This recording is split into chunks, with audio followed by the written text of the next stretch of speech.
Hey guys, what's up? It's me, MC Matador here, and today I am bringing you the revival of a long gone series of my channel, The Park Battle. What originally was my bread and butter, and what made my channel have actually get views in the first place.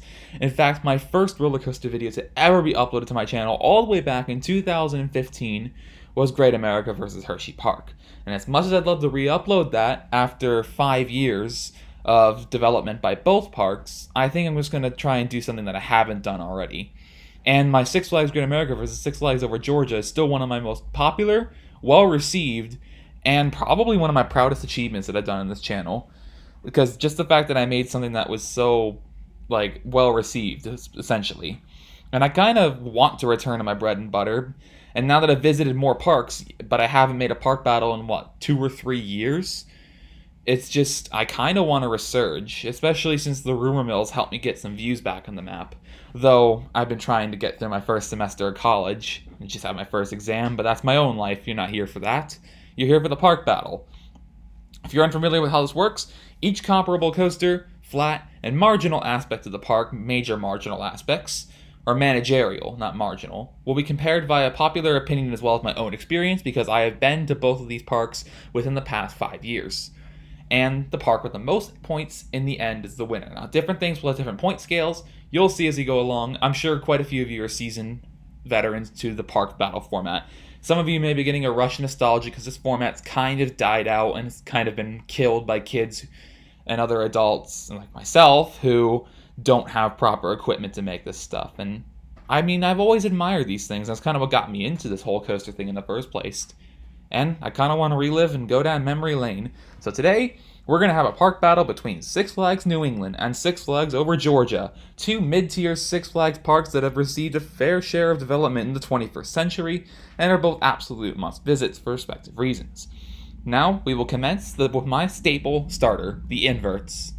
Batman will win for just not being an SLC, despite Riddler's Revenge opening as Mind Eraser in 1997, getting remodified to Riddler's Revenge in 2018. It is still considerably worse than any B&M ever, even the likes of Firebird, even before Iron Wolf at Six Flags America. Batman the Ride, despite even opening in the same year as well as just being a cloned ride all over, it's better than another clone in Riddler's Revenge. Just any B&M invert will, as if with B&M's expertise, will always beat out a Vekoma SLC. And Vekoma will have to put out their next-gen suspended coasters in order to even have a chance to compete with these B&M ones, because these old ones from the 90s and 2000s aren't cutting it. 2 points to Over Georgia. Next up, we have classic wooden coasters. Both of these are ace coaster landmarks. Thunderbolt, a classic wooden coaster that doesn't even have a functioning brake run, and it can't even run two trains. That's how old it is. Built in 1941, it has been a long time, decade-long holder of an ace landmark plaque. Great American Scream Machine just being endowed with a plaque in the past 2 years. An old PTC wooden coaster that's one of the oldest standing wooden coaster in the park. Since I think it might have been the first wooden coaster the park ever built as well.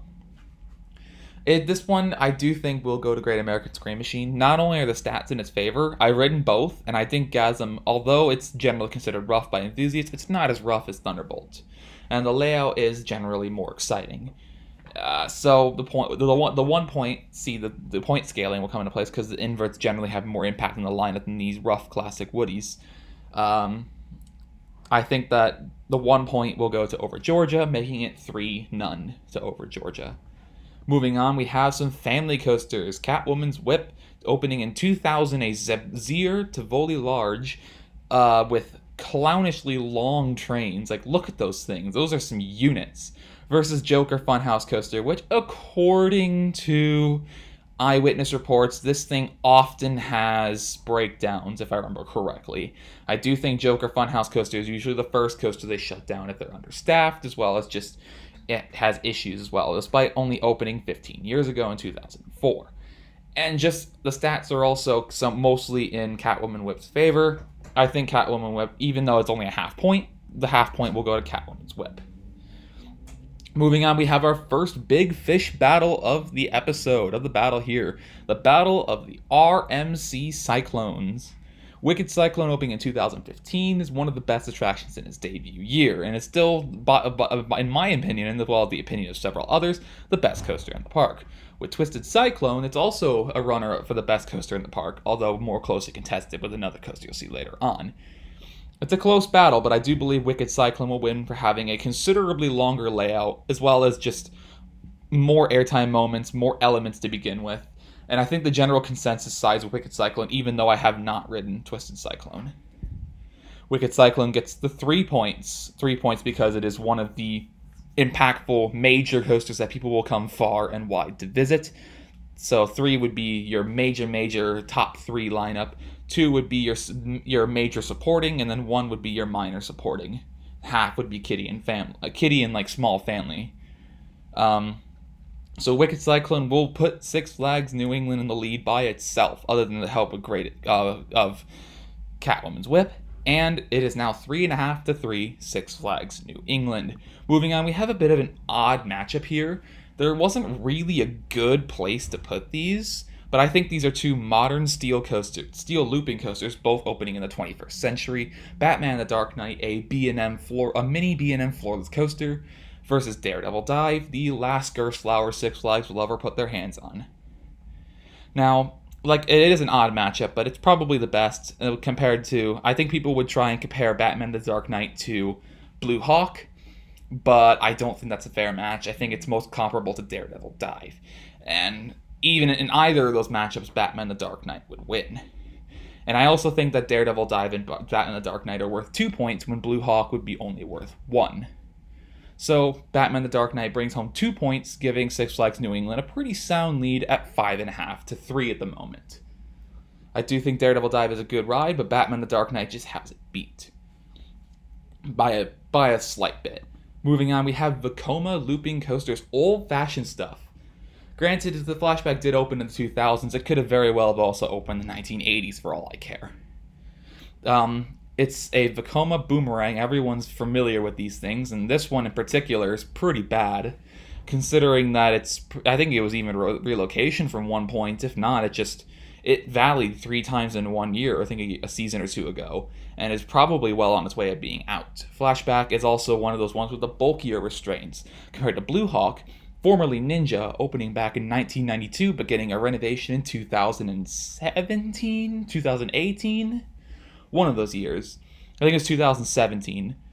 And it opened up as Ninja, one of the worst coasters on planet Earth. But now Blue Hawk is a fun, kind of underrated, but kind of also deserves the hate somewhat. It's just a weird half-effort Vekoma conversion that still can be decent if you can look past the pain. And for that, Blue Hawk will take the 1 point for the Vekoma Loopers. Blue Hawk also looks dang pretty. It looks so good, but it rides so hurt. Even though I've never been on Blue Hawk, I've been on the original Ninja, and I can tell you that was awful. Moving on, we have the Hypercoaster is the last major comparable battle. The extras will be added up soon after. Superman the Ride, the Intamin landmark coaster. This thing is a golden ticket winner last decade, before its conversion to Bizarro, and Goliath, a 2006 B&M Hyper that was run of the mill, fresh off the mint. Really good coaster and holds up even now, almost 15 years later. I think Goliath will take the win by a slim margin, and I think a lot of enthusiasts will side with it. There are some people who are diehard super fans of Superman, no pun intended, but I think the general consensus will go with Goliath for having just consistency within the layout and the forces. It's smoother, it has better airtime, in my opinion, and it also has good restraints, because I think the one thing people can agree on with Superman the Ride is that the restraints as of 2016, 2018, 2019, if they haven't changed them yet, are awful. Just big old bricks with metal bars coating your shins, compared to the B&M clamshells on Goliath. Goliath will take the 3 points, and just like that, Six Flags Over Georgia takes a 1.5 point lead. Now we will count up the extra coasters. Of course, not everything between these parks is comparable. Some of these things kind of have rides that kind of stand out on their own. Say, comparing Dahlonega Mine Train to Pandemonium, or Superman Ultimate Flight to Goliath would be just a bad decision. So, compare it, just tallying up the extra remaining coasters will give Six Flags New England an additional 4.5 points. Great Chase being a kiddie coaster will be worth 1, and the rest of these being smaller or bad supporting coasters will just be worth 1 point. Meanwhile, Six Flags Over Georgia, they have depth at the wazoo, with 3 of the 4 of the remaining coasters being 2-pointers, giving Six Flags Over Georgia, after all the coasters counted, a 4-point lead. Mindbender, Superman, and Scorcher all being worth 2. Scorcher looking fine with its new paint job in 2019, and Dahlonega being the 1-point family coaster and the anchor of the lineup. Moving on, we're going to start getting into some thrilling flat rides. Both of these parks do have 2 of identical flat rides. They have identical Zamperla Giant Discoveries, 150 somewhat feet tall, same capacity, same height, same speed, same everything, just different names, different themes, different locations.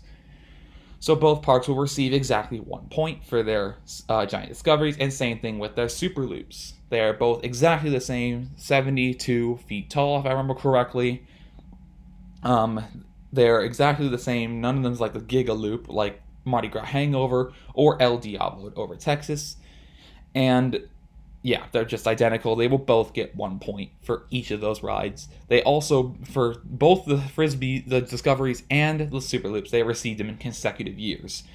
New England got their Giant Discovery in 2018, while Over Georgia's got theirs in 2019. Over Georgia got their Super Loop in 2015, while New England got theirs in 2016. Moving on, we now have an actual comparable matchup.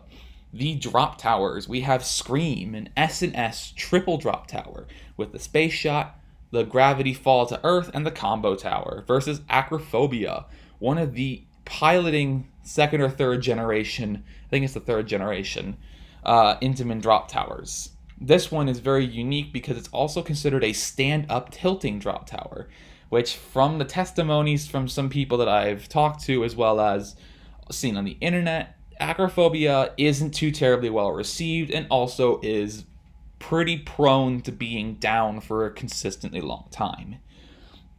Acrophobia is barely even on the radar for drop towers, and just by Acrophobia's shortcomings alone, Scream will take the 1 point. And moving on, we'll have another comparable battle of flat rides, Skyscreamers. New England Skyscreamer is the second tallest Skyscreamer in the world, formerly the tallest, but beat out by the Orlando Funplex Starflyer. So, just because New England Skyscreamer, or NES as it's affectionately known, is basically almost double the height of Six Flags Over Georgia's basic 223-foot Skyscreamer, it will easily take the 1 point comparison over Georgia's. NES wins. Next up, we have just the remaining flat rides. These two would be completely unfair to compare. Tomahawk is a Huss traditional frisbee located in Crackle Canyon of Six Flags New England, and Six Flags Over Georgia has a Justice League clone, part of the last wave of them, a Sally Court 40 cinematic shooting dark ride. They will both receive 1 point left over for their large flat rides. Now we come up to the big fish, the most points you can get in one category, the family rides. One of the most important things to market a theme park or amusement park would be to have something for the entire family to do. You can't just put in 20 roller coasters and not a single family ride expecting people to bring their kids, or just even people who are a little more squeamish or acrophobic to ride everything. You gotta have balance in your ride lineups, and it's an absolute must to have a good collection of family rides and kiddie rides, as well as water rides, because these will be included. Essentially everything that's not in the water park, not listed prior, and not upcharge, such as slingshots and dragon flyers, like the stuff you're in that the sky sleds and whatever it is. Whatever's not upcharge and whatever's not in the water park, you get the point. Six Flags New England has 27 of those rides, which will include Supergirl Skyflyer next year for 2020, and it also compensates for the very likely removal of Kryptonite Collider, which is going to be which Kryptonite Collider will be taking the place, or will be where the spot of Kryptonite Collider will be where Supergirl Skyflyer is next year. Six Flags Over Georgia, even with their boost from Catwoman Whip and Poison Ivy's Toxic Twister, will still only have 24 flat rides. So, Including the 2020 editions, Six Flags New England has 3 more family rides, meaning that they have more for the family to do as a whole, and they will take a whopping 5 points and the lead. Now, of course, there's managerial, operational, and just overall small things that can make an experience. One of those things is how much you're going to pay in order to get into the park. Now, from my research, both parks were offering the same price for their season passes of all levels as well as their memberships. Though I'm trying to go to the lower levels because more people are going to buy season passes than a membership, and more people are going to buy day passes than season passes, I think. Both parks do offer very similar one-day prices, and the difference came down to just $2. 2 points, $2 difference. Six Flags New England has a $61 any day pass, meaning that it's valid for any one day of the operating season, and Six Flags Over Georgia is $2 lower at $59 for an any day pass, meaning that Six Flags Over Georgia will take the 2 points and be just 1 point shy of the lead. Moving on, we have appearance. Of course, the park has to look good, and if it looked good, guests feel good. That's why places like Disney and Dollywood and Silver Dollar City get such high appraisal, because they're gorgeous. And to be honest, Six Flags New England doesn't really look that good. It just is covered with blacktop, theme park rides, a couple trees, but not a lot, some places to sit. It's very Six Flags. Like, it's definitely the Six Flags of the Six Flags. It doesn't look like, it's not trashy, it's not run down, it's not ghetto, but it doesn't look excellent either. Six Flags Over Georgia, on the other hand, takes well advantage of the natural southern terrain, the river going through the back of the park, with lots and lots of lush greenery all throughout the park. Lots of trees, good amount of flowers, overall a well-kept appearance, and just takes the edge over Six Flags New England in appearance. And I definitely was taken away at the beauty of some of the things, including the greenery tunnels that they have, where they have tunnels covered in stuff like ivy and bushes. It just looked a lot better than your typical Six Flags park. So Six Flags Over Georgia will take the lead back, with 2 points going to the appearance category. Although there are some other minor fields that may not count, such as maybe entertainment, like the shows they offer, or character appearances for the small niche of people who are into that, or the water park, which would be its own separate video if I really wanted to do so, because they're typically upcharged nowadays. Moving on, we now have the operations, the final category. And at this point, it is 21-20 in the favor of Six Flags Over Georgia. This is a 2-point category. There is no possible chance for a draw. And in order for Six Flags New England to win, their operations must soundly beat Six Flags Over Georgia's. And operations as a whole entails the maintenance of the rides, as well as the dispatches. And to be entirely honest, I don't think Six Flags New England has the sauce. Both parks do have their clunkers in terms of unreliable rides. In fact, Over Georgia does have a standing but not operating ride essentially in their shoots. But Six Flags New England has their legacy clunker in Goliath, which has been down more often than it's been running. The dispatches aren't really that much better at the parks as well. Like, the dispatches are similar, if not identical, in many regards in terms of a data spread. And I don't think that Six Flags New England, or either of these parks for that matter, have a clear edge on each other for operations. I mean, of course, these are not my home parks. I don't study the operations day in and day out. I could have very well gone on a day that was an anomaly, having been to Six Flags New England twice and Six Flags Over Georgia for one whole day. Which, yeah. So I might not have gotten the full package, but I can confidently say, based off my visits, that there is little significant difference between the parks. Therefore, both parks would be receiving 2 points, which means the winner is Six Flags Over Georgia at a 23-22 margin. Just 1 point beating out Six Flags New England. It's marginally the better mid-tier park. A well-rounded collection of coasters, especially with several strong and underrated punchers, like Georgia Scorcher and Mindbender, being some underrated and honestly really good coasters despite their appearance. They also have the southern charm in spades, as well as the lush greenery of the atmosphere and the river going along the back, that you can see instead of it being blocked by a roller coaster like Six Flags New England and all that stuff. It's just Six Flags Over Georgia offers a very great and hospitable experience for locals and visitors alike. And really, the margin was so slim that it could anything as minor as say a scaling error or one wiser installation. Had Six Flags New England installed a Batman clone in 1997 instead of instead of Mind Eraser, they would have won by 1 point because the Batman clones would have tied. Or had Six Flags New England had Superman the Ride been running with its original Millennium Force S trains, Six Flags New England would have won. Had Georgia Scorcher been pretty awful, like Vortex levels of awful or Iron Wolf levels of awful, the parks would have tied. Like, there's such a very minute difference between the parks. Even a statistical analysis doesn't really even do this justice. But it's content. It's entertainment. People like seeing this stuff, and I do too. And I think, in my own personal opinion, does side with the data here. That Six Flags Over Georgia, despite having the opportunity cost of giving up rides on Wicked Cyclone and the likes, I think it is the better park by a slim margin. And that marks my first park battle in over 2 years, maybe even 3. I hope you guys have enjoyed my resurgence back to this topic. If you did, feel free to like, comment, or subscription. It does mean something to me. Show your support, and I'll continue to make more of these. As much as I can actually try and make competitive ones. I don't try and put up blowouts. Nobody wants. It's kind of like college football. You don't watch a blowout unless you're a fan of that team, and they're on the winning side.